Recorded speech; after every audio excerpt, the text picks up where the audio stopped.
नमस्कार मेरे प्रिय पाठकों। नरेंद्र शर्मा की कविता कायर मत बन। कवि परिचय जानते हैं। नरेंद्र शर्मा का जन्म 28 फरवरी 1913 उत्तर प्रदेश के बुलंदशहर जिले के खुर्जा जहांगीरपुर मेहुआ में हुआ था। नरेंद्र शर्मा ने इलाहाबाद विश्वविद्यालय से शिक्षा शास्त्र और अंग्रेजी में एमए किया था। 1913 में प्रयाग में अंबुदय पत्रिका के संपादन से ये जुड़ गए। प्रयाग से प्रकाशित साप्ताहिक अंबुदय के संस्थापक पंडित मदन मोहन मालवीय जी थे। नरेंद्र शर्मा के जीवन को यहीं से नई दिशा मिली। ये अखिल भारतीय कांग्रेस कमेटी स्वराज्य भवन में थे। इन्होंने हिंदी अधिकारी भी वहां पर रहे और फिल्मों में गीत लिखने के साथ साथ स्वतंत्र लेखन भी करते रहे। सुप्रसिद्ध साहित्यकार भगवती चरण वर्मा के प्रोत्साहन और आग्रह पर नरेंद्र शर्मा मुंबई आ गए और यहीं बस गए। बॉम्बे टॉकीज के लिए फिल्मी गीत भी लिखते रहे।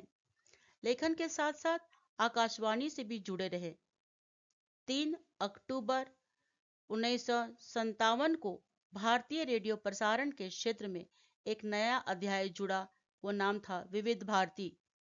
विविध भारती का प्रस्ताव पंडित नरेंद्र शर्मा ने ही दिया था। इनकी प्रमुख रचनाएं प्रवासी के गीत, मिट्टी और फूल, अग्निशय, प्यासा निर्झर, मुट्ठी बंद, रहस्य नरेंद्र शर्मा की प्रमुख काव्य रचनाएं हैं। द्रौपदी, उत्तर जय और सुवर्णा उनके प्रबंध काव्य हैं। उनके 17 कविता संग्रह, एक कहानी संग्रह, एक जीवनी और अनेक रचनाएं पत्र पत्रिकाओं में प्रकाशित हुई है। कविता का पहला पद इस प्रकार है।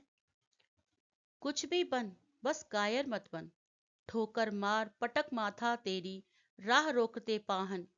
कुछ भी बन बस कायर मत बन, युद्ध देही कहे जब पामर, दे न दुहाई पीठ फेर कर। या तो जीत प्रीति के बल पर, या तेरा पद चूमे तस्कर। प्रतिहिंसा भी दुर्बलता है, पर कायरता अधिक अपमान। कुछ भी बन बस कायर मत बन। इन पंक्तियों का भावार्थ इस प्रकार है। कवि नरेंद्र शर्मा जी की रचनाओं से पुरुषार्थ, साहस एवं अडिग अविचल भाव का संदेश मिलता है। कवि ने मनुष्य मात्र से यह आग्रह किया है कि वह और कुछ भी बने पर कायर मत बने ना बने। मनुष्य को चाहिए कि उसके मार्ग पर आने वाली बाधाओं से वो साहस और पूरी दृढ़ता के साथ लड़े, कभी भी उनसे समझौता ना करे, निराश होकर अपना माथा भी ना पटके।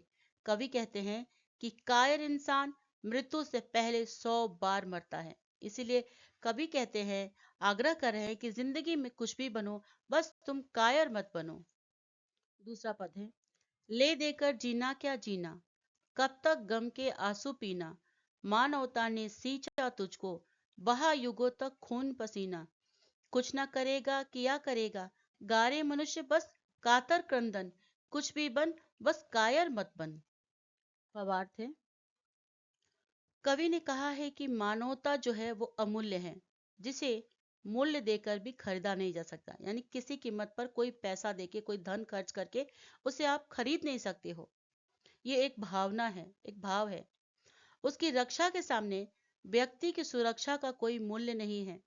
सत्य तो यह है कि व्यक्ति के आत्म बलिदान से मानवता अमर बनती है। मानवता हो वास्तव में मानव की सच्ची ज्योति है। अतः किसी दुष्ट या नीच व्यक्ति के समक्ष कायरों की तरह आत्मसमर्पण न करके अपना सब कुछ मानवता पर निछावर कर दे। बस भीरू पुरुष की तरह जीवित मत रहो, मतलब कमजोर और डरपोक की तरह अपना जीवन ना बिताओ और ऐसे लोगों के सामने ना झुको। अगला पद है। युद्ध देही कहे जब पामर, दे न दुहाई पीठ फेर कर। या तो जीत प्रीति के बल पर, या तेरा पथ चूमे तस्कर। प्रतिहिंसा भी दुर्बलता है, पर कायरता अधिक अपमान। कुछ भी बन बस कायर मत बन। इसका भावार्थ है। युद्धम देही अर्थात लड़ाई करो। कभी कभी आपने देखा होगा, आपके सामने कुछ लोग, बेवकूफ लोग, आपको परेशान करने के लिए आपको उकसाते हैं कि आ जाओ लड़ लो, दम है तो सामने आ जाओ। ऐसे कवि कह रहा है कि ऐसे दुष्ट लोगों के कहने से मात्र से आपको लड़ाई नहीं करना चाहिए ऐसे नीच व्यक्ति के साथ। और मनुष्य को चाहिए या तो वो उसे प्यार के बल पे जीत ले या फिर हिंसा का जवाब प्रतिहिंसा से दे। किसी भी परिस्थिति में अहिंसा ना करे। अहिंसा की दुहाई देते हुए पीठ फेरकर वह ना भागे, अर्थात कायरों की तरह मुंह भी नहीं छुपाना चाहिए। कवि ने माना है कि हिंसा के बदले में की जाने वाली हिंसा मनुष्य की कमजोरी को दर्शाती है, परंतु कायरता तो उससे भी अधिक अपवित्र है। कायर इंसान मृत्यु से 100 बार पहले मरता है। इसीलिए कवि कहते हैं कि आप कुछ भी बनो पर कायर मत बनो। अगला पद है, तेरी रक्षा का ना मोल है पर तेरा मानव अमोल है। यह मिटता है वह बनता है, यही सत्य की सही तोल है। अर्पण कर सर्वस्व मनुज को, ना कर दुष्ट को आत्मसमर्पण। कुछ भी बन बस कायर मत बन। भावार्थ है, कवि कहते हैं कि जीवन से समझौता करके भी क्या जीना कायरों की तरह, और तुम कब तक अपने गम के आंसू बहाते रहोगे। कवि कह रहे हैं कि मानवता जो है वो अमूल्य है। मानवता मानव जीवन का सच्चा आभूषण है जिसकी कोई कीमत नहीं है। व्यक्ति के आत्म बलिदान से मानवता ही अमर बनती है। युगों से संचित मानवता व्यक्ति को खून पसीने से सींचती है और मनुष्य होने की सार्थकता भी तो इसी में है। इसीलिए कवि कहते हैं कि मनुष्य कुछ नहीं करोगे तो क्या करोगे, बस अंत तक, लास्ट तक, यानी कि विलाप करते रहोगे, रोते रहोगे, अपने कष्ट से व्याकुल होकर रोते ही रहोगे। ऐसा ना करो, उठो, कर्म करो, जीवन की नैया साहस के साथ पार लगाओ। कुछ भी बनो, बस कायर मत बनो। कवि कविता की इन पंक्तियों में मनुष्य को अपनी हिम्मत, अपनी ताकत पर भरोसा करने को कह रहा है कि किसी भी परिस्थिति में दुनिया से टक्कर ले सकते हो और परिस्थितियों के सामने कभी न झुकना।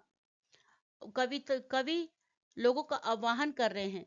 दुनिया में जीते हुए हम पर कई तरह के परिस्थितियों का सामना करना पड़ता है, तो उससे आप डरे नहीं, घबराए नहीं, पीछे ना हटे, कायर ना बने, बाधाओं का नाश कर, बाधाओं के सामने घुटने न टेक। इसलिए कवि कह रहे हैं कि कुछ भी बन, बस कायर मत बन। हार मानकर जीने से भी क्या फायदा है। कब तक तुम अपने गम के आंसू बहाते रहोगे, कब तक अपनी परेशानियों पर रोते रहोगे। जब तक तुम्हारे अंदर मानवता है, मानवता की रक्षा करने के लिए कितने लोगों ने अपने खून पसीना बहाकर मानवता को बरकरार रखा है, तो तुम भी ऐसा नहीं करोगे, बस अपनी मजबूरियों पर, अपनी परेशानियों का लेकर रोना लेकर रोते रहोगे। नहीं, तू कुछ भी बन, बस कायर मत बन। कायरता जो है वो वीरों को शोभा नहीं देता। तुम हिम्मत से काम लेना, और यही संदेश कवि पाठकों को और मनुष्यता को दे रहे हैं। इस प्रकार ये कविता यहीं पर खत्म होता है। अगर आपको मेरा ये वीडियो पसंद आए तो सब्सक्राइब, लाइक, कमेंट, शेयर न करना ना भूलें और बेल आइकन दबा दें ताकि मेरे नया लेसन आपको तुरंत पता चले, सबसे पहले पता चले। धन्यवाद।